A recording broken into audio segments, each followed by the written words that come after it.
Bonjour à toutes et à tous. Donc aujourd'hui, j'ai un super invité. Euh, c'est le docteur Thomas Trottmann, donc avec qui on va discuter, échanger pendant à peu près 1 heure. Bon, je rappelle un peu la raison d'être de cette émission que j'ai créée sur mon blog Épistémé Entrepreneur. C'était évidemment pour donner un exemple aux jeunes scientifiques, doctorants, qu'il y a des possibilités, et même beaucoup de possibilités en dehors du monde académique et leur donner des exemples de succès, de gens qui ont réussi des choses extraordinaires en dehors du monde académique, notamment à travers des parcours comme le tien, Thomas. C'était vraiment la raison d'être de ce média et de ces émissions. Donc, je le dis parce que quand j'interroge aujourd'hui quelqu'un, on verra ce que tu fais, hein, mais ça paraît un peu décousu, mais en fait, la raison d'être, il y a toujours ce lien à cette raison d'être qui est de donner des exemples de personnalités qui ont un parcours scientifique et qui ont créé autre chose en dehors du monde académique. Donc, merci infiniment, Thomas, d'avoir accepté mon invitation. Je suis Avec vraiment plaisir. ravi de te recevoir aujourd'hui. Avec grand, grand plaisir. Super, super. Bon, justement, hein, donc, comme je parlais un peu de la raison d'être de mon média, est-ce qu'on pourrait un petit peu discuter de toi, un peu plus jeune? Qu'est-ce qui t'a motivé pour suivre des études scientifiques? Est-ce que tu étais le bricoleur dans le garage de tes parents à démonter les jouets, ou est-ce que tu étais dans le jardin en train de disséquer les animaux? J'ai envie de dire comme les biologistes, hein, c'est souvent un peu leur parcours.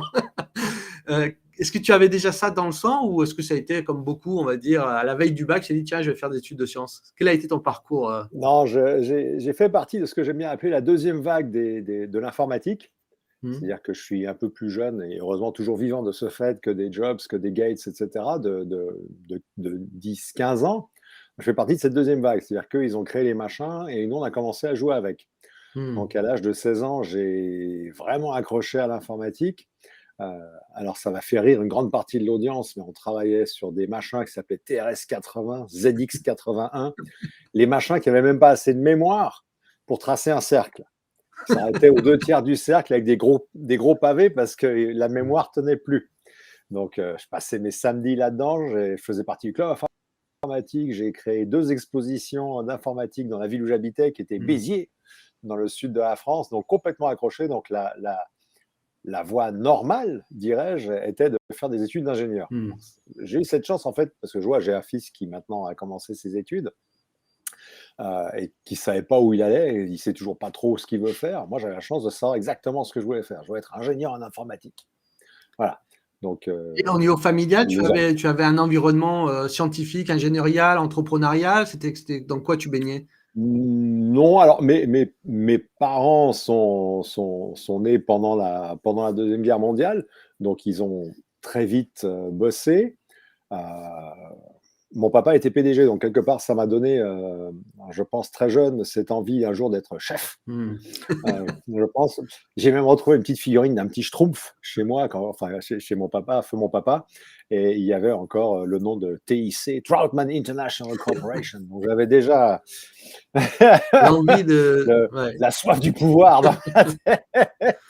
Non, ça, et puis côté informatique, mon oncle était ingénieur chez IBM. Donc voilà, donc non, pas vraiment de fibre entrepreneuriale, mais Des quelques ouais, exemples quand même. Ouais. une approche, ouais, c'est ça, une approche de l'entreprise quand Hmm. même. Je voyais papa qui gérait cette boutique et qui voyageait et tout ça, et c'était cool. Hmm. Et donc, tu t'engages dans des études donc d'ingénieur, donc ingénieur informatique pour être précis. Tu décroches le diplôme et là, quel a été le diable qui t'a conseillé d'aller faire une thèse? Surtout, alors, on va dire à Ah, cette époque-là, les ingénieurs très peu. Aujourd'hui, c'est beaucoup plus récent parce que aujourd'hui, le PhD a une autre dimension, ça donne des opportunités à l'international. Mais j'ai envie de dire à ton époque, il n'y avait pas besoin. Avec un bon diplôme d'ingénieur, on avait des ah super ouais, jobs et tout. Quelle, totalement. est, quelle a été cette folie, Ah j'ai ouais. envie de dire, qui t'a appris d'aller faire une thèse dans une Mon, université en plus, alors, j'imagine. Ouais. ah oui, oui. Mon premier job, ça a été chez Robert Bosch, Mhm. à Normandie, où j'étais un des multiples ingénieurs, jeunes ingénieurs fraîchement diplômés qu'ils avaient embauchés puisqu'ils voulaient ouvrir une nouvelle usine. Et donc, ils embauchaient plein de jeunes ingés. Et j'ai commencé là-dedans. Puis bon, après, c'est quand on vient du monde des études où on fait plein, plein, plein de trucs, enfin du moins ça a été le cas pour moi quand je me suis retrouvé à bosser, je suis un peu ennuyé quelque Mmh. part et j'ai des collègues qui ont commencé un DESS. Alors, je ne sais plus ce que ça veut dire, peut-être que ça existe même plus maintenant, c'est un bac+5. Si, Eux, si. ils font un truc en management, en économie et ça me branchait pas trop. Je regardais autour ce qu'il y avait et il y avait un DEA d'intelligence artificielle et d'algorithmique. Mmh. Et voilà, donc on me l'a payé, je l'ai fait et j'ai rencontré un professeur d'intelligence artificielle qui était extrêmement passionnant. C'est toujours pareil, hein, Mmh. c'est les rencontres qui font les On se fait choses avoir facilement, hein. et Quand ouais, on a ouais, un ouais, cerveau de mais geek, on se fait avoir très facilement. Ouais. donc un type extraordinaire puis qui nous passionnait vraiment et puis je me suis dit: «Punaise, j'ai envie de faire ça» Mmh. et alors je voulais pas faire de l'IA, je voulais faire des réseaux de neurones artificiels Waouh! puisqu'à ce moment-là, on était un peu des gros péteux et pour nous l'IA, c'était juste, un truc pourri, c'était des systèmes experts. Donc si ça, alors fais ça et si ceci, fais cela. Mmh. Donc voilà. Donc nous, on fait des trucs un peu plus évolués quand même, hein. On n'était pas de l'intelligence artificielle, on était vachement plus évolués que ça, à l'époque. Beh, c'est toujours le C'est cas, comme ça qu'on se voyait. c'est toujours le C'est comme cas, ça qu'on se voyait. c'est toujours le cas. Les réseaux de neurones, c'est un peu ça reste encore le summum de ce qu'on peut faire en recherche sur l'intelligence artificielle au sens large, non? Bah, c'est ce qui traîne derrière ChatGPT, tout Ouais? ça, c'est du réseau de neurones artificiels. Donc ouais, donc j'ai trouvé, un laboratoire qui cherchait quelqu'un pour faire une thèse là-dedans. J'ai même eu la chance d'obtenir une bourse. Mmh. Donc je suis parti à Compiègne, à l'UTC, dans un laboratoire du CNRS où, bah, pendant 3 ans, bah, j'ai fait de la recherche, hein, Mmh. comme tout le monde. J'ai trouvé quelques trucs aussi, donc c'est pas mal. Quand on fait de la recherche, trouver quelques trucs, c'est bien et ça m'a permis de soutenir ma thèse et ce qui peut être intéressant pour certaines personnes qui sont toujours en doctorat, c'est que j'ai utilisé le savoir que j'avais de présenter des projets, de Mmh. parler en public, de présenter en public, dans le cadre de ma thèse Mmh. et ça m'est resté puisque, le jury m'a dit: «Si tous les thésards pouvaient présenter et soutenir comme ça, ce serait extraordinaire». Donc Waouh! ça, si vous pouvez apprendre à présenter, après, on en parlera plus tard de ce que je fais, mais j'apprends aussi aux gens à parler en public Mmh. et vos mots, c'est 7% de l'impact de votre message. Le reste, c'est votre corps et votre voix. Donc voilà. Bon, c'est marrant que tu parles de ça parce que j'ai posté, hier sur LinkedIn, vous irez voir sur mon profil, hein, une réaction, au pitch, d'une équipe de scientifiques, qui est passée dans l'émission «Qui veut être mon associé?»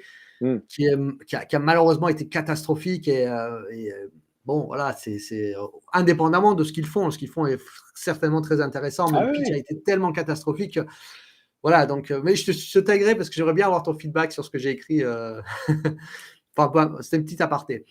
Ouais, ouais. Heu et donc là, tu baignes dans ce monde de la recherche qui, encore une fois, très prenant, surtout pour des cerveaux qui aiment comprendre, diguer, aller toujours plus loin et comment ça se fait que tu t'es pas resté dans le monde académique et que tu es pas aujourd'hui professeur, je sais pas, à Stanford ou ailleurs heu et pourquoi tu as pas parce que très rapidement tu es sorti, en fait? Ah oui, oui, c'était un passage de 3 ans. En fait, Ouais. moi, j'ai voulu faire de la recherche pour découvrir ce que c'était que la recherche. Mmh. Donc dans ma décision de carrière, je savais qu'un jour, je créerais une boîte. Mmh. Et pour ça, il faut savoir, il faut avoir une tête qui arrive à penser d'une certaine manière, il faut savoir faire du marketing, il faut savoir faire de la vente, il faut savoir parler, même si c'est à vomir, il faut savoir faire un peu de gestion, des choses comme ça. Mmh. Donc, j'avais l'opportunité de faire un doctorat, j'ai eu cette chance. Mmh. Ça m'a fait du bien à mon ego aussi, hein, parce que se dire qu'on est le premier qui porte le nom de cette famille, dans cette famille, à avoir un titre de docteur, ça le fait un peu quand même. Et puis, bah, comme je suis allemand en Allemagne, en fait, Mmh. quand on a un doctorat, je ne suis pas monsieur Trautmann, je suis monsieur docteur Trautmann. Ouais. La manière d'appeler les gens, c'est comme ça. Et j'ai vu une fois un type qui avait un doctorat et 2 titres de professeur. Et sur sa carte de visite, il y a PR.PR.dr et son nom. Mmh.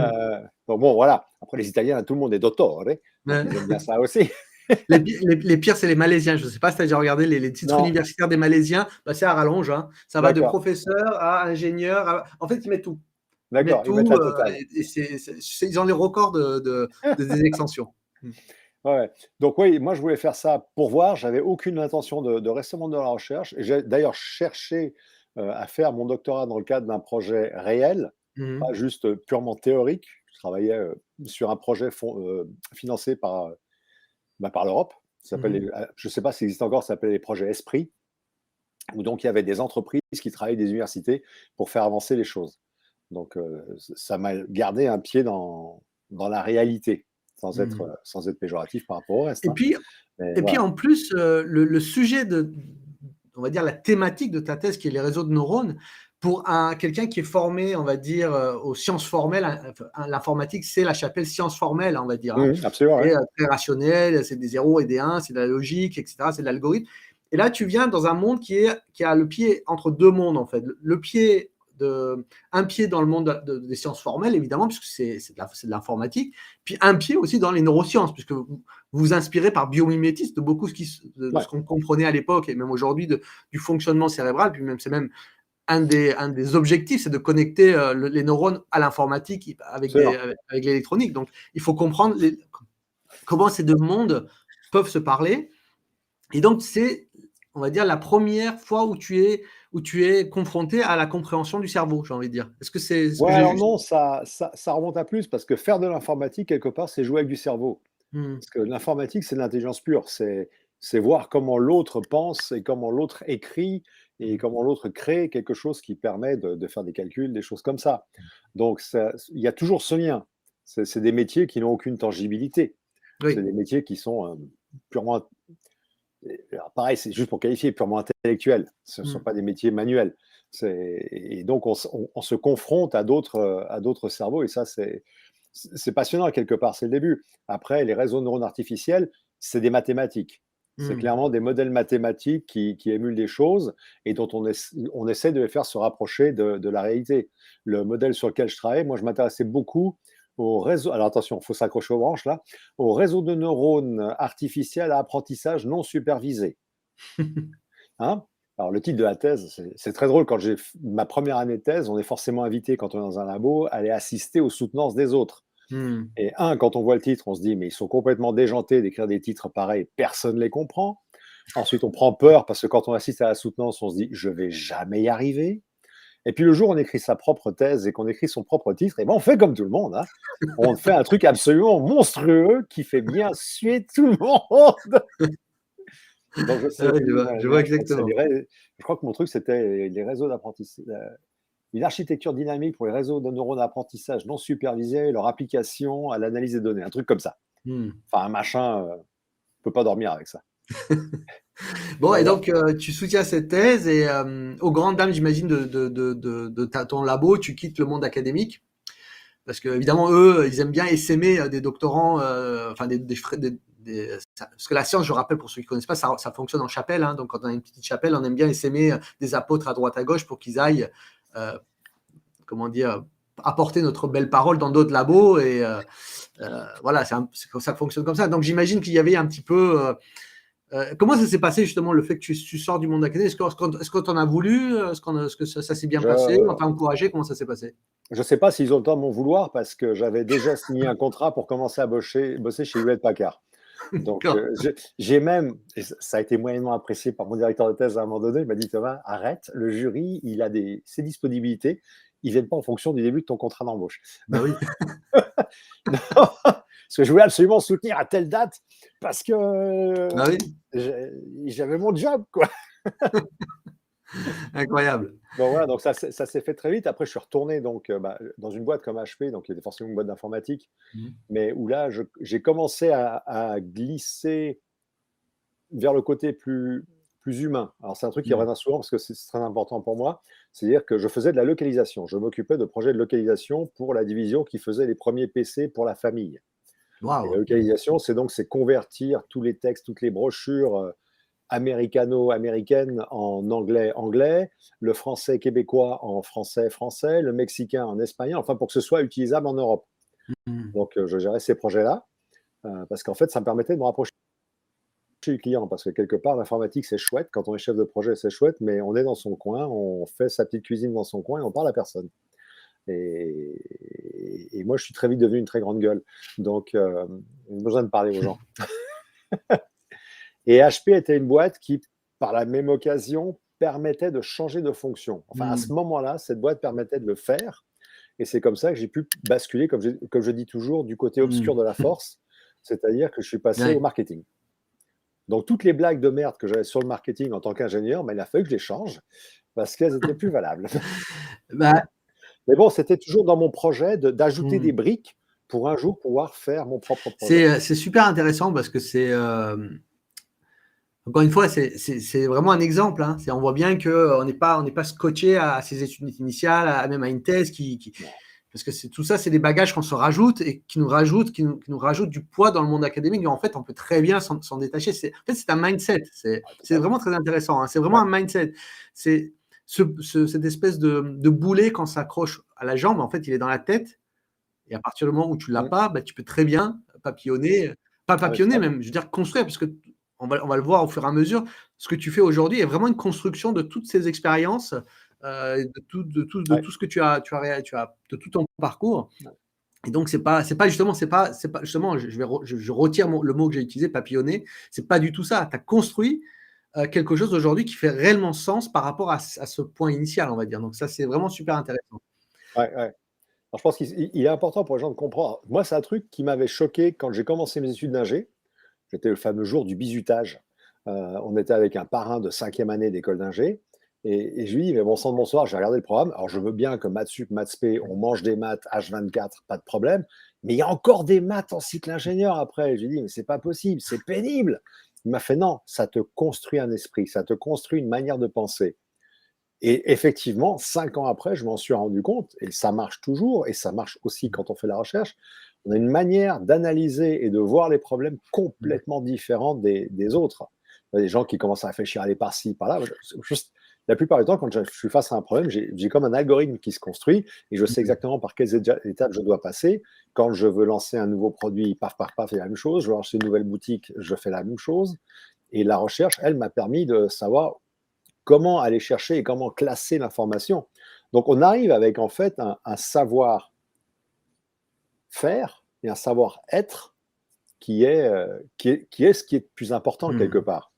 Parce que la connaissance elle-même, on peut l'acquérir. Si on sait où la chercher et comment l'acquérir, on peut l'acquérir. On peut changer de métier, on peut changer de branche, mais si on a cette capacité à être et à penser, c'est une arme Mmh. extraordinaire. Absolument. Donc là, tu as passé quand même une belle partie de ta carrière dans le privé, sur des fonctions de marketing, project management, Ouais. sales. Est-ce que tu as peut-être des anecdotes à nous raconter, des rencontres, est-ce que des problématiques que tu as rencontrées et qui t'ont poussé à voir les choses autrement, et puis ta rencontre évidemment avec Cellbrain. Est-ce que tu peux nous parler un petit peu de cette période? Ouais, alors le marketing m'a fait me rendre compte que la manière d'être d'un ingénieur ne fonctionne pas au Mmh. marketing. Et ça a déclenché aussi des réflexions. C'est-à-dire que ça a permis de voir que les gens, quand ils ont absolument besoin d'un truc de tout de suite, tout de suite, tout de suite, il faut leur dire, ça vient, je m'en occupe, mais ils n'en ont plus besoin en Mmh. fait. Donc, ça permet de voir ça. Je le faisais pas, je savais pas le faire parce que quand j'avais pas l'info, je pouvais pas la donner. En tant Mmh. qu'ingénieur, on peut pas la donner. En marketing, il suffit de dire si, si, ça C'est vient. ça.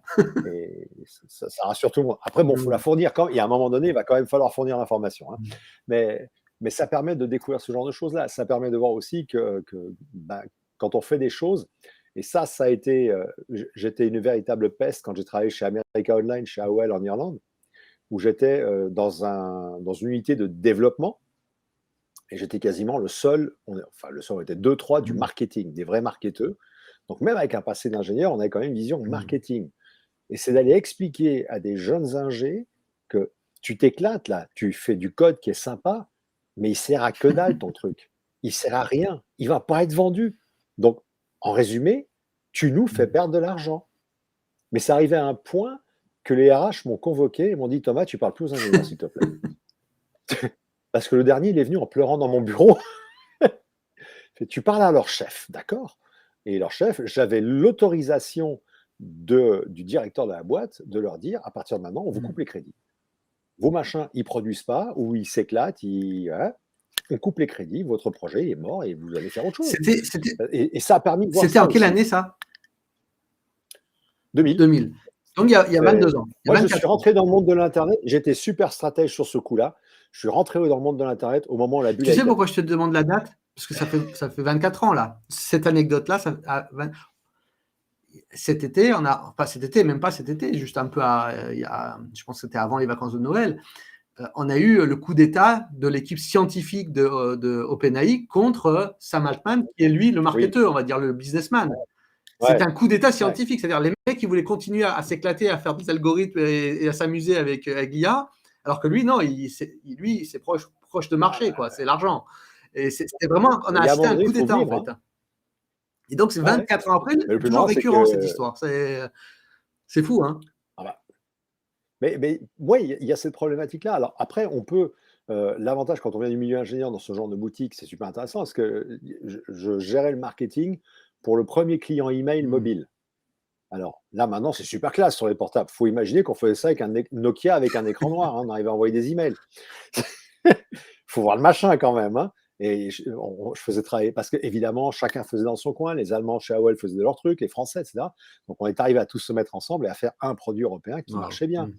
Donc, ça, c'était sympa. Mais l'avantage de comprendre comment fonctionne un ingénieur, c'est d'arriver au bout d'un moment à lui expliquer que ce que tu fais là, ça a de la Mmh. valeur. Il y a un humain derrière qui va s'en servir et tu vas lui rendre service, tu vas l'aider. Et ça, c'est bien. Ça, ils ne le comprennent Mmh. pas au début. Pour eux, c'est j'aligne du code, je m'éclate. Ils avaient tous Mmh. 20, 24 ans, quoi. C'était vraiment du très jeune ingé, fraîchement diplômé.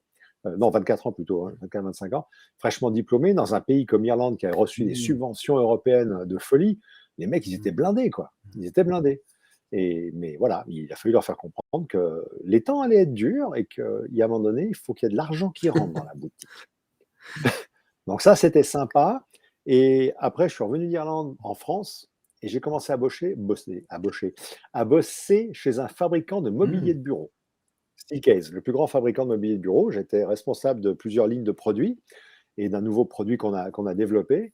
Et là, c'est intéressant parce que autant en informatique, chaque caractéristique permet de raconter quelque chose, chaque fonctionnalité permet de raconter quelque chose, mais mobilier de bureau, pour rien. Alors, Moi, comme je leur disais, c'est une planche avec quatre je vais tubes, juste hein. dire un mot sur ça, parce que encore une fois, les gens peut-être ne s'en rendent pas compte, mais ce secteur-là, alors je ne sais pas si c'est toujours le cas, mais ce secteur-là, c'était l'école pour devenir un sale, ce qu'on appelle un as de la vente. C'était avec Xerox aussi, hein, c'est les photocopieurs et le monde des fournitures de bureautique.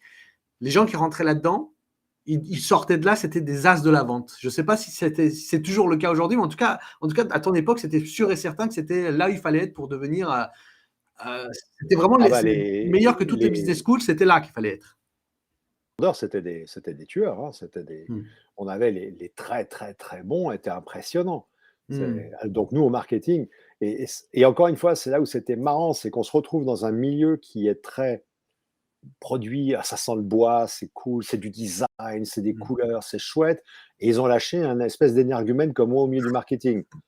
Et à la production, ils m'adoraient. Ils m'adoraient. C'est ouais, Thomas, on a ce truc-là qu'il faut faire sur le pied en métal, c'est difficile avec la machine. J'ai fait, est-ce que structurellement, ça sert à quelque chose? Je dis non.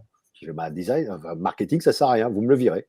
Mmh. Donc, on virait tout le temps les trucs. Et les designers étaient fous. Ils Ah étaient bah fous. oui. Et, oui, mais Thomas, c'est beau. Je fais, j'en ai rien à foutre, ça se vend pas.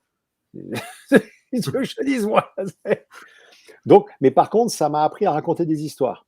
Parce Mmh. qu'une planche avec 4 tubes d'acier pour la vendre, ben, et faire une brochure de 20 pages, alors oui, on peut mettre des photos, des mises en situation, mais il faut raconter une histoire. Et là, j'ai découvert qu'il fallait apprendre à raconter des histoires, en fait. Et on verra après pourquoi c'est important. Donc là, on est dans du fourniture de bureau, on va dire haut de gamme pour PDG, et cetera. C'est ça un peu le Pour positionnement? tout, pour tout, Pour pour tout? tout. D'accord. Pour tout. Steelcase, c'est le plus gros fabricant de mobilier de bureau au monde. Donc, ça va du tabouret au bureau standard, à des lignes de produits haut de gamme, à des produits faits à la main, spécialement projets spéciaux. Enfin bref, mais ça, c'est très rare. Mais voilà, mais ils découpent des forêts complètes pour faire des bureaux. Et quelle est la proposition de valeur quand tu dois gagner un marché, pour équiper un, je sais pas, je dis n'importe quoi, le 4e étage d'une tour, de la Société Générale, par exemple? Comment est-ce que tu fais pour gagner le marché? Et c'est qui le décideur là-dedans? Parce que bon, regarde, dans l'informatique, c'est le DSI, mais qui c'est qui achète là? Bon, bah, ça dépend complètement des boîtes. Il y a Mmh. souvent le CEO qui décide, il y a le responsable bah, du mobilier, enfin des bâtiments, des choses comme ça qui décident. Il y a parfois c'est les services eux-mêmes qui décident. Donc il y a de tout. Mais D'accord. ça, c'était vraiment plus le rôle des vendeurs. Nous, on était là pour essayer de Mmh. raconter une histoire qu'ils peuvent eux comprendre et raconter derrière. et ça, c'est encore un autre problème, et leur faire des belles brochures. Mmh. Donc ouais, c'est fascinant parce que c'est justement la proposition de valeur là où tu dois toi réfléchir à ça pour que justement les vendeurs puissent le relayer sur du mobilier. Et là justement, c'est super intéressant. Et donc là, à partir de là, quand est-ce que tu commences à t'intéresser au neuromarketing justement? Parce que Alors, c'est venu après. c'est venu après. Donc chez Stillcase, j'ai rencontré ma deuxième épouse, ma femme actuelle, et on en a eu tous les deux à peu près marre au même moment. Et pendant le voyage en Corse, on s'est dit, tiens, on va monter une boîte, on va organiser des voyages à moto. Mmh. Bon, à l'origine en Corse, puisque personne ne le faisait. Il n'y avait que deux, trois boîtes au monde qui faisaient du voyage à moto. Donc on s'est dit, tiens, on va s'y mettre aussi. Et on a fait ça pendant quelques années. Donc là, on a vraiment découvert comment on fait fonctionner une boîte, comment on vend, comment on crée des produits, et tout ça, et tout ça, et tout ça, et qu'il faut surtout pas entreprendre en France. Et désolé, ça m'a échappé. Et, et, donc voilà. Et un soir, on est tombé sur un reportage sur le neuromarketing. Donc ça, c'était il y a quand même une chienne d'années quand même, hein. Ça doit faire une bonne dizaine d'années. Donc le neuromarketing, ça a 15 ans maximum, ce truc-là, hein. Donc ouais, ça doit faire 10-12 ans. À la louche, c'est ça, ouais. Et tomber sur un reportage sur le neuromarketing. Alors forcément, comme c'était en France, des reportages français, c'est pas bien, c'est moche, c'est dangereux, faut pas. Peut-être qu'on devrait peut-être expliquer ce que c'est le neuromarketing. Oui, le neuromarketing, c'est l'application des neurosciences au marketing et à la vente, c'est-à-dire utiliser les connaissances qu'on a sur le fonctionnement du cerveau pour améliorer le marketing et la vente pour vendre plus. Donc, on s'intéresse vraiment au cerveau. Alors, il y en a qui vont appeler ça de la manipulation, il y en a qui vont appeler ça de l'influence, mais en fait, comme on est obligé de s'intéresser au cerveau humain, on est plus éthique que beaucoup d'autres méthodes. Absolument. Et ça n'a pas réinventé la roue. Mmh. Par contre, ça a permis d'expliquer pourquoi la roue tournait. Mmh. On a mieux compris pourquoi des très bons vendeurs sont très bons, et on peut convertir des quiches à des vendeurs de niveau moyen. Et puis, Donc ça, c'est pour ceux qui ont la fibre écolo, sachez qu'avec le neuromarketing, eh ben, on diminue la production de produits inutiles qui finissent dans les cimetières, puisque là, on fit mieux à ce que les gens veulent, à ce que les gens désirent et à ce que les gens vont utiliser. Donc, c'est quelque chose théoriquement, oui. qu'il faut encourager. Ouais. Ah oui, de toute manière, c'est très efficace, c'est très très bien. Ça n'a jamais tué personne. Ça a permis de faire des découvertes extraordinaires. Et donc, ouais, donc j'ai vu un reportage là-dessus. J'ai vu, je crois que c'est Ramboisé qui était un des deux fondateurs de 16 Brain qui était interviewé. Je me suis dit, punaise, c'est super intéressant. J'ai acheté leur bouquin, j'ai lu leur bouquin. Je me suis dit, ça, c'est quelque chose qu'il va falloir essayer. Et puis bon, l'économie de 2008 étant ce qu'elle a été, ça s'est bien cassé la figure. Euh, donc là, j'ai repris un poste de directeur marketing dans une boîte germano-suisse, Mhm. puisque je suis allemand, donc je parle aussi allemand. Et là, c'était intéressant puisque sur le marché germanique, c'est-à-dire Suisse alémanique, Allemagne et Autriche, on n'avait que 400 concurrents. Donc une paille. Donc il a fallu trouver des manières pour se différencier. Je me suis dit, tiens, on va essayer le neuromarketing. Et j'ai mandaté 16 Brain pour venir s'occuper de nous. Et pendant qu'ils étaient là, donc on a fait tout un projet, hein, ils ont tout analysé, on a fait de l'analyse vocale par couche, c'est-à-dire qu'on analyse la différence entre ce que disent les gens et comment ils le disent, puisque le comment on le dit, c'est géré par les couches primaires du cerveau. On ne peut pas le gérer consciemment, sauf très gros efforts, sauf être un acteur, voire un politicien pour certains qui sont bons. Voilà. Donc on a fait ça, on a fait un workshop après pour restituer tout ça, et pendant le workshop, je me suis dit, c'est ce que je veux faire, quoi. Donc, je suis allé voir Amboisé, j'ai fait comment on fait pour rejoindre ton équipe, pour devenir un business partner. Il me l'a dit, je me suis fait certifier. Et en fait, j'avais la crédibilité, puisque Ah oui. une des choses qui est importante quand on intervient quelque part, même quand on est thésard, hein, quand on intervient quelque part, c'est un monsieur qui s'appelle Robert Cialdini, qui a écrit un bouquin qui s'appelle Les 6 règles d'influence. Et une d'entre elles, c'est l'autorité. Alors, c'est pas arriver avec un bâton et taper sur les gens, c'est juste quand tu rentres dans une pièce, et quand tu ouvres ta bouche, il faut que les gens soient prêts à t'écouter. Donc, quand moi j'arrive quelque part et que je raconte que je suis un ingénieur, j'ai un doctorat en intelligence artificielle, j'ai fait de la vente, j'ai fait créer mes boîtes et que je vais vous parler de neuromarketing, les gens m'écoutent. Si j'avais dit je suis boucher, j'ai fait un CAP en chaudronnerie et puis après je me suis spécialisé avec un DESS d'économie et je vais vous parler de neuromarketing, il y a peu de chances qu'ils Absolument. m'écoutent. Hein, donc voilà. Donc ça matchait très bien et puis quelque part ça regroupait tout ce que j'ai fait, tout ce que j'avais fait jusqu'à là. Donc c'est toujours pareil, c'est l'occasion fait le larron, j'avais tout, quoi. J'avais mon marketing, j'avais ma vente, j'avais de la création d'entreprise, j'avais un passif de scientifique, et tout ça a pu se regrouper sous une expérience qui était passionnante. Absolument. Et d'ailleurs, moi, je recommande la lecture de livres de Mourin et Rémoisé. Persuasion Code, le titre anglais, je ne me souviens plus le titre français, mais il est disponible en français maintenant. Persuasion Code, très bon livre, qui est un pionnier dans ce domaine. Ça a été la première agence de neuromarketing. Absolument. Moi, je sais que leur livre m'a Leur modèle est fasciné et j'ai même fait une note de lecture sur mon site pour ceux qui veulent aller regarder. Donc, tu t'es carrément à ce moment-là, comment dire, engagé dans la promotion et l'implémentation du neuromarketing sous le label SailBrain. Parfait. Voilà, donc tu n'as fait plus que ça en fait. Et ça a duré combien de temps ça? C'est ça. Je suis resté 6 6 ans ans. avec eux, je crois, si je me souviens bien. Mais il me manquait un truc dans le neuromarketing. Mm. C'est-à-dire que quand je formais les gens, quand je parlais aux gens, ils, ils apprenaient comment améliorer le marketing et les techniques de vente de leur entreprise, mais c'est tout. Mm. Et un soir, en discutant avec ma femme, il y a le mot humanité. Pour ça, je disais au début de notre entretien que humain, c'est important pour moi. Il y a le mot humanité qui est ressorti. En fait, le neuromarketing, pour moi, il n'est pas humain. Et d'ailleurs, j'ai posté sur mon profil LinkedIn hier, je crois, une définition. J'ai mis neuromarketing plus J'ai vu. humanité égale neuropersuasion. Mm. Donc, j'ai créé mon propre modèle. J'ai retourné le concept de neuromarketing pour que quand j'interviens quelque part, quand j'aide les gens, ils apprennent d'abord pour eux. D'accord, là, ce que j'appelle la persuasion éthique, c'est-à-dire qu'ils arrivent à apprendre aux autres, enfin qu'ils arrivent à faire prendre aux autres la décision qu'ils veulent, tout en s'assurant que ces gens-là prennent la décision dont ils ont besoin. Mm. C'est ça que la persuasion éthique, c'est qu'il y a un gagnant-gagnant.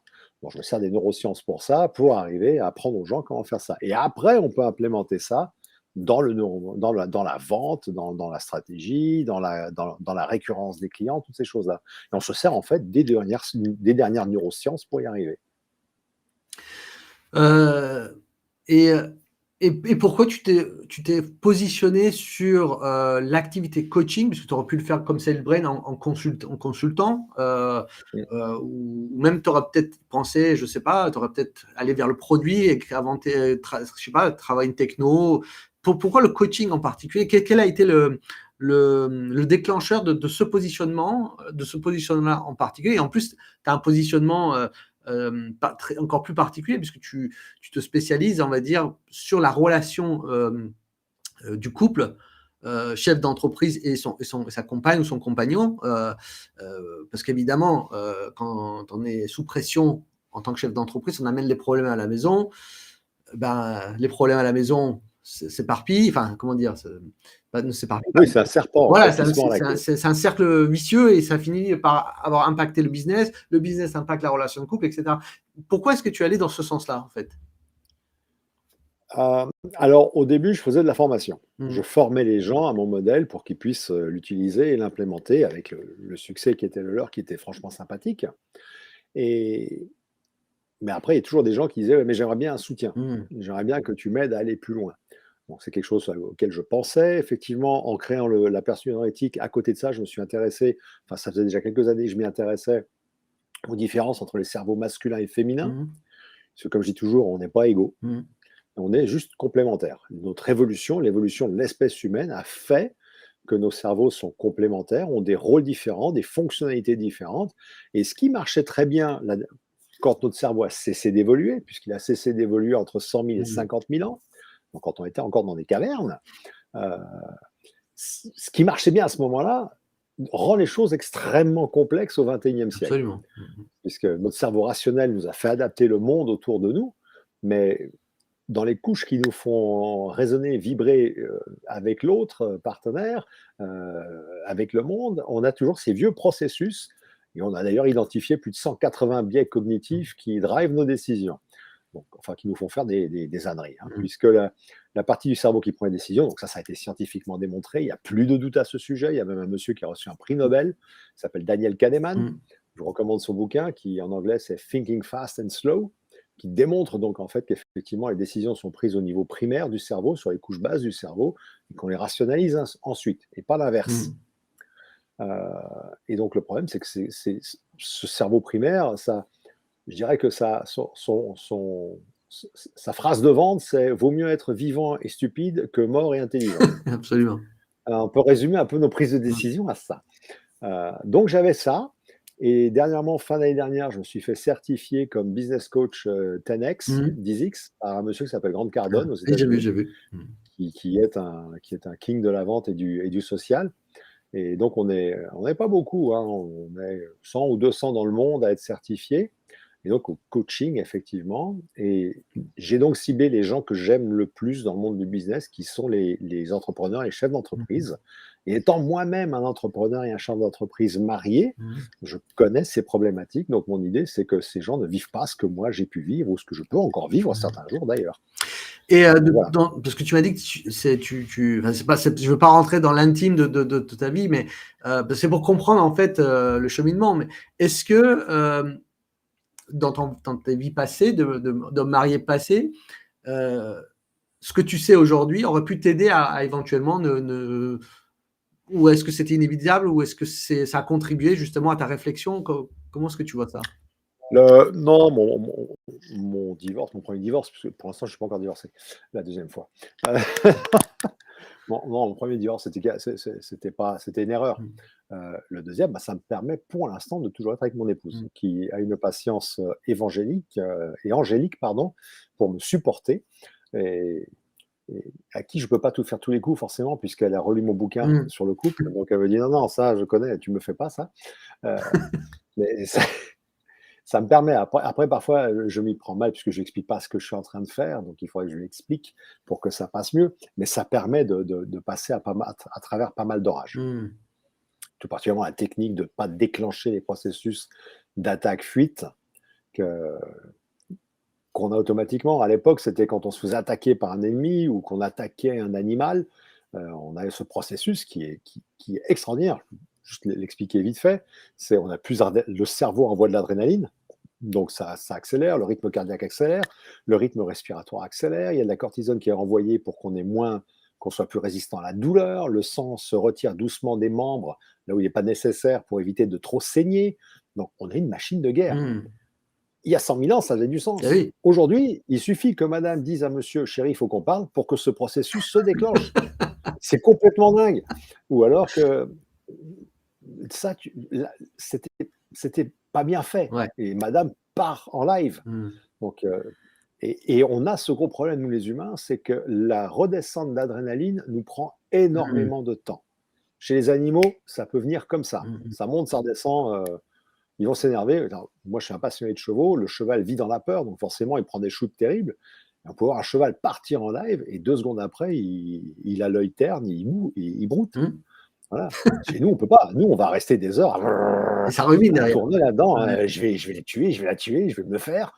J'aurais dû dire ça, j'aurais dû faire ci, j'aurais dû faire ça. Donc, et on sent, on est sous pression. Donc tout ça, il faut apprendre à le gérer. Et c'est pour ça que j'ai créé maintenant, depuis quelques mois, je m'intéresse beaucoup plus au coaching, puisqu'encore une fois, c'est encore plus humain que la formation. Mmh. Alors, je fais toujours de la formation, hein. Je la fais aussi bien en ligne Mmh. qu'en face à face, en petit groupe, en gros groupe. Le coaching, par contre, c'est Tu as encore vu la valeur que ça a plus humain. apporté, ouais, C'est mmh. exceptionnel, exceptionnel. Quand on le fait avec le cœur, Mmh. parce que alors, la période Covid a créé une quantité de coachs insondable. Mmh. Tout le monde s'est mis au coaching, tout le monde pense être un coach, mais en fait, c'est un métier. Dire, moi, je me suis fait certifier, c'est pas pour rien, par des gens qui savent faire du Ouais. coaching et qui sont très bien payés pour faire du coaching. Un Grant Cardone, c'est la séance de coaching, c'est 100 000 balles quand Mmh. même, hein. Absolument. Donc Mmh. voilà, D'ailleurs, pas moi, pas j'ai encore. un réseau LinkedIn, sans vouloir être présomptueux, qui est assez très vaste, et je pense que c'est la première fois que j'ai vu parmi les gens francophones, et même dans les personnes avec qui je suis en contact sur LinkedIn anglophone, tu es la seule personne qui a cette certification, donc c'est quand même assez remarquable. Mmh. Ouais, ouais, et les gens sont très intéressés. Parce moi, un truc qui m'a épaté sur les coachings que j'ai fait, une des premières choses que je fais, après leur avoir expliqué un peu comment marche la persuasion éthique, comment ça fonctionne, tout ça, c'est leur demander quel est leur objectif. Mmh. J'ai quasiment aucun chef d'entreprise qui a un objectif. Mmh. Alors si, je veux que ma boîte fonctionne, c'est pas un objectif. Moi, je veux un objectif tangible sur lequel le cerveau primaire peut fonctionner. parce que je veux réussir, ça c'est un truc cool qu'on Bah peut oui. dire, rationnellement, mais ça veut rien dire. Le cerveau primaire, il ne peut prendre des décisions que sur du tangible. Donc je leur fais prendre un objectif tangible, on le multiplie par 10 histoire de foutre les gens bien dans la merde, pour parler poliment, Mmh. heu et mais ça provoque ensuite dans le cerveau une créativité, une motivation, ça devient délirant. Alors on Mmh. se l'applique à nous-mêmes, hein. En fait, c'est l'idée, c'est on se crée des problèmes encore plus gros, Mmh. mais plus les problèmes sont gros, meilleur signe c'est, puisqu'il se passe des choses. En ce moment, je ne sais plus où mettre la tête dans mon agenda. C'est-à-dire, je vais faire l'interview et derrière, j'ai 4-5 entretiens avec d'autres personnes derrière. Mmh. Je commence à être de plus en plus. Mais c'est excitant. Bah oui. Quelque part, ça veut dire qu'il se passe des choses. Mmh. Vaut mieux être là que scroller sur son TikTok. Absolument. C'est, vraiment fascinant, hein, et en termes de clients coaching, c'est plus les hommes chefs d'entreprise qui font appel à toi ou les femmes aussi? C'est quoi la Non, répartition? les deux. Les 2. Les deux, c'est une répartition à peu près équivalente. Pas avec les mêmes problématiques, c'est vachement rigolo. Mmh. Mais c'est très, très, très intéressant. En fait, moi, ce que je dis toujours, c'est en chiffres, il y a à peu près 196 millions de chefs d'entreprise mariés, hommes, Mmh. femmes, qui vont perdre leur couple et potentiellement leur entreprise. Mmh. Et je me suis amusé à faire un petit calcul, à savoir combien ça rapportait au business des avocats de divorce. On est proche des 2 trillions. Triangle, waouh! Trillions. Il y a 12 zéros derrière. Waouh! Sans À compter une moyenne de 10 500 balles de divorce, ça commence à faire du pognon. ah ouais, Donc, je me propose de faire le plus gros hold-up du monde, c'est-à-dire de mettre tous les avocats du divorce au chômage. les pauvres, Si vous me voyez plus, c'est qu'ils m'ont tué. ils sont déjà attaqués par des applications IA qui se proposent d'être Ouais, avocats à leur place, et bah là, tu as voilà. des coachs qui viennent en plus, enfin, surtout, bah, c'est bon, mais on vit un changement de paradigme, hein, de toute manière, il faut accepter et Ah, c'est clair. l'accompagner d'une manière ou d'une autre, donc c'est Ouais. et bon, c'est vraiment fascinant et bon, comment dire, l'accompagnement avec donc aujourd'hui, tu as cette activité de coaching pour les chefs d'entreprise qui est chef d'entreprise, marié ou en couple ou en relation romantique longue, Ouais. en couple homme-femme. Mais tu es aussi, coach certifié, Cardone. Donc tu as aussi une activité de coaching, purement sale, ou Ouais, alors, en fait, moi, ce que je fais, j'ai un cadre de j'emmène les gens dans un cadre. d'accord, D'ailleurs, mon dernier bouquin reprend complètement le cadre. On commence par comprendre comment fonctionne la décision et comment on peut faire de la persuasion éthique. On s'intéresse ensuite, la deuxième étape, effectivement, à la communication entre les cerveaux masculins et féminins. Alors, je suis désolé, je ne sais faire que vrai homme, vraie femme. mmh, Or, pingouin, machin, truc, comme toutes les nouvelles dénominations qu'il y a, tout respect gardé pour les gens qui, eux, ont des changements d'identité, ça, tout à fait. Là, après, les gros délires qui suivent, ça, non. mmh, Mais homme-femme, je suis obligé de rester sur ce bien niveau-là, sûr. puisque biologiquement, j'ai les explications. J'ai pas d'explications après, et j'ai des clients qui sont homosexuels, avec qui on adore plaisanter sur le thème, ils arrivent à me coincer à chaque fois, puisque leur cerveau ne fonctionne pas comme un cerveau Mmh, d'homme ou un cerveau de femme standard. Donc, on voit les différences entre hommes et femmes et comment on peut mieux communiquer. La troisième étape, on travaille sur le mode de pensée face à l'argent, le money mindset, mmh, parce qu'on se rend compte qu'il y a soit des gens qui sont des très gros preneurs de risques, dont je reconnais faire partie. mmh, Donc, moi, je cherche à downsizer un peu cette capacité à prendre le risque. Et il y a des gens qui sont ultra protectionnistes. mmh, Donc, dans les deux cas, on va mettre son entreprise et son couple en danger. Donc, on retravaille sur ce mindset et justement, on apprend à son propre cerveau à prendre des décisions. mmh. Et une fois qu'on a fait ça, là, on passe au marketing. Tout ce qu'on a vu avant, on l'implémente dans le marketing de la société, on l'implémente dans les outils de vente et on finit par créer et travailler sur la récurrence des clients, puisqu'un client récurrent, c'est le plus facile, hein, puisqu'on a 70% de chances de vendre à quelqu'un qui nous connaît et entre 5 et 20% à quelqu'un à qui on n'a jamais parlé. Je te remercie d'avoir fait ce rappel du processus, opérationnel de la manière dont tu t'y prends parce que je pense que ça va vraiment intéresser les gens qui nous écoutent. Je vais regarder, juste une chose, au niveau technique. Non, c'est bon. OK, parfait. J'ai une petite peur que bon, c'est toujours les petits aléas techniques. Donc Déjà, ça n'a pas sauté de mon côté, c'est pas non, mal. non, c'est super, là, ça marche super. Donc je te remercie d'avoir fait ce rappel, donc il y a pas besoin entre guillemets, de faire appel à toi. en fait, tu as vraiment une structure Si, si, il y a besoin de faire appel à non, moi. oui, oui, non, mais ce que je voulais dire, c'est qu'il n'y a pas d'un côté le coach en sale, Franck Cardone, et de l'autre côté le coach on va dire, persuasion éthique, couple marié. C'est la même offre, c'est le même C'est accompagnement. tout est intégré, Voilà, tout est absolument. intégré. Voilà, donc c'est ça que je voulais comprendre et te le faire dire. Donc, ouais, c'est super intéressant. Et donc, peut-être, et tu es aussi auteur de plusieurs livres. Hein. Donc, ça, c'est. Ouais. Je vais venir sur ta page Amazon, comme ça, on parle un peu de tes livres. Hop, partage d'écran. On en trouve plus sur mon site quand je l'aurai mis à jour. Ah oui, aussi, effectivement, il faudra qu'on en parle. Est-ce que tu vois mon écran? Oui, c'est bon. Yes.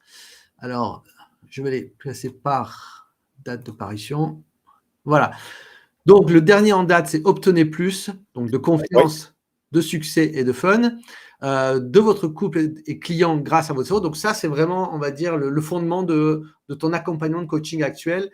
Ça, c'est voilà, c'est ça. C'est les 6 étapes. Il faut savoir que le système complet a 8 étapes, mais les 2 dernières, on est sur un niveau avancé plus plus.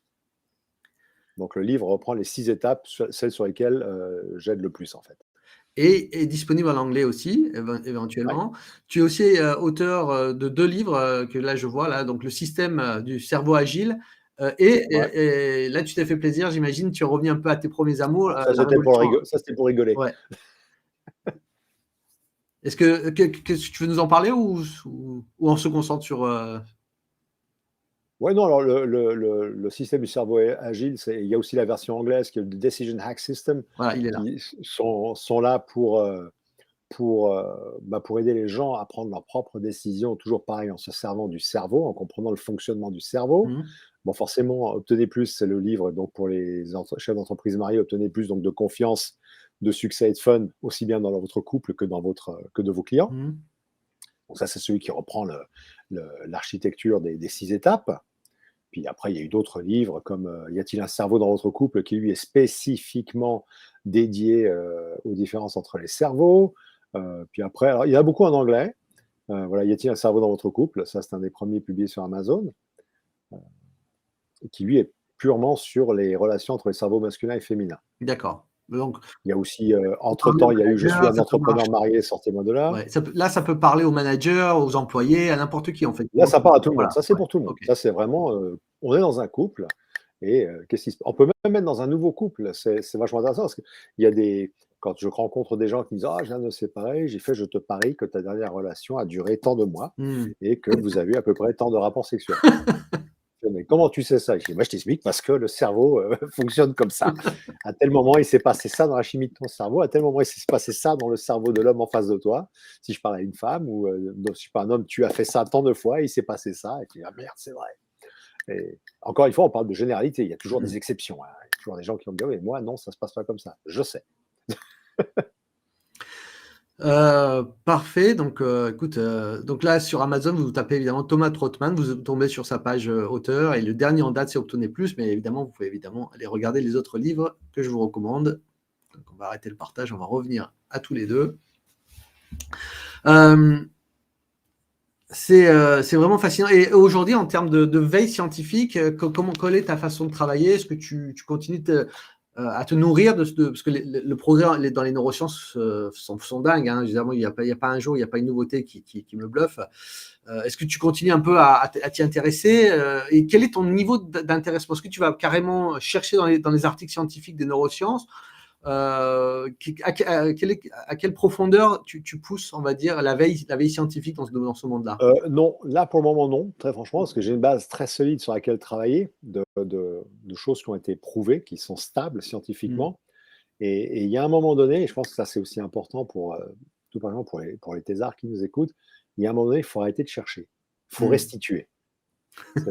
Non, mais c'est ça, il y a beaucoup de gens qui lisent, je lis, j'apprends, et t'en fais quoi?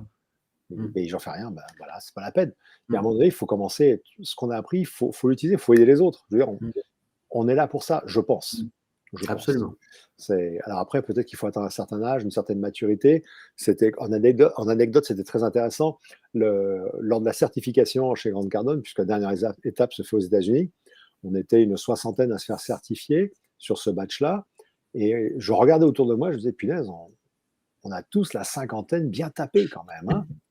Et Grant est arrivé, donc lui, il a 60 et quelques, et il a dit, vous avez vu, il a mis une réflexion, il a fait, vous avez vu, vous avez tous atteint une certaine maturité, et c'est un âge à partir duquel on commence à avoir envie de restituer, on commence à avoir envie d'aider.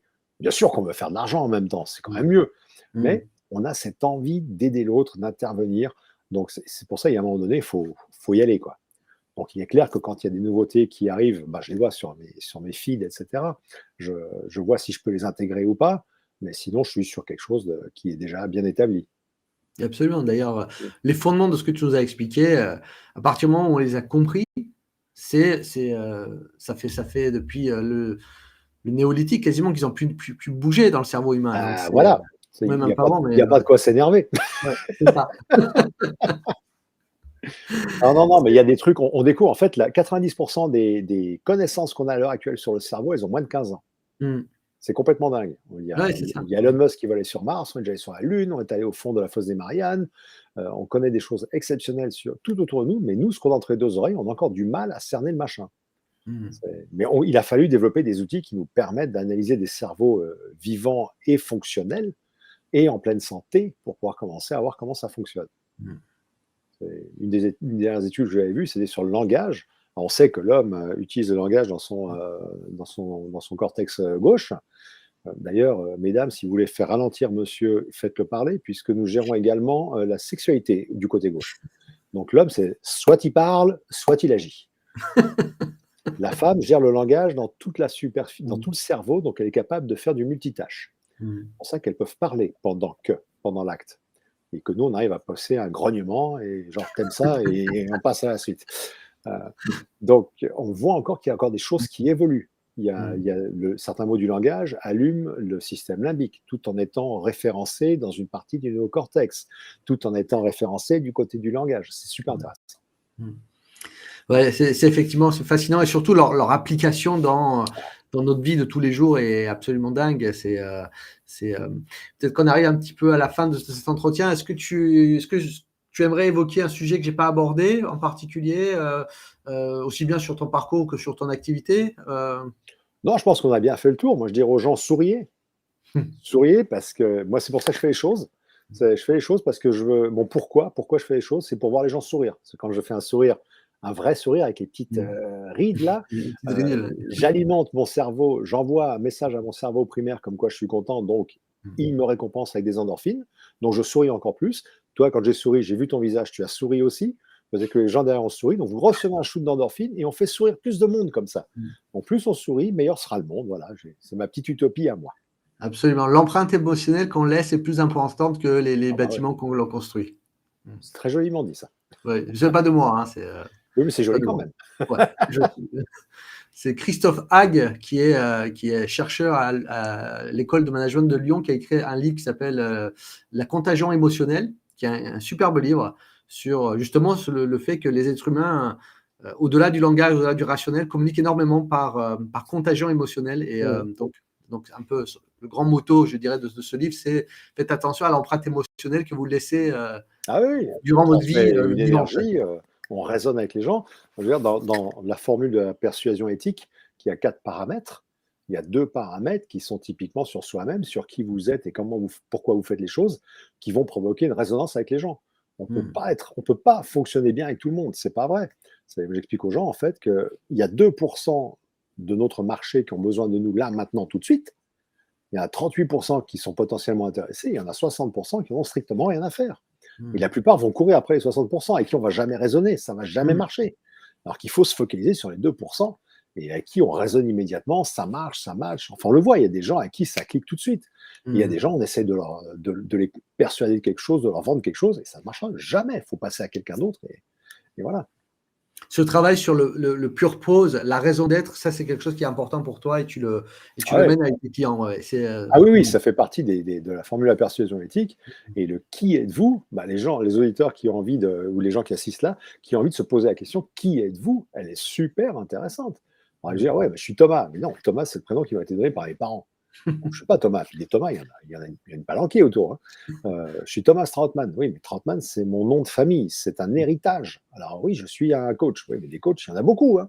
Donc, il n'y a rien dans ce qu'on dit qui nous rend unique. Il faut chercher. Moi, j'ai mis 50 ans à découvrir que, je suis le créateur de tribus heureuses. J'ai besoin de créer des tribus, de les rendre heureuses, et ensuite je passe à la suivante. Et voilà, mais j'ai compris ça parce que j'ai analysé ma vie, j'ai analysé ce qui m'a fait du bien, ce qui ne m'a pas fait du bien, et voilà. Donc, savoir qui on est, c'est important, parce que ça va permettre aussi de raisonner avec les gens en face de soi. Superbe conclusion. Peut-être un dernier mot pour les jeunes doctorants qui nous regarderaient, je ne sais pas, qui qui aimeraient entrevoir une des possibilités en dehors du monde académique. Est-ce que tu aurais un conseil ou quelques mots à leur dire? N'écoutez pas les peurs des autres. Suivez votre chemin, allez-y. Il ne faut pas avoir Allez-y. peur. Mais surtout, n'écoutez pas les peurs des autres. Absolument, bravo. Merci infiniment, Thomas. C'était un grand vrai plaisir. plaisir de t'avoir pendant 1 heure. Je pourrais te garder des heures, parce que tu as un puits de science et j'aimerais discuter avec toi des heures et des heures sur ton parcours et tout ce que tu fais. Mais bon, voilà, on a un format, donc il faut le respecter. Donc merci infiniment et à très bientôt. Merci beaucoup, à très bientôt. Au revoir. Bye.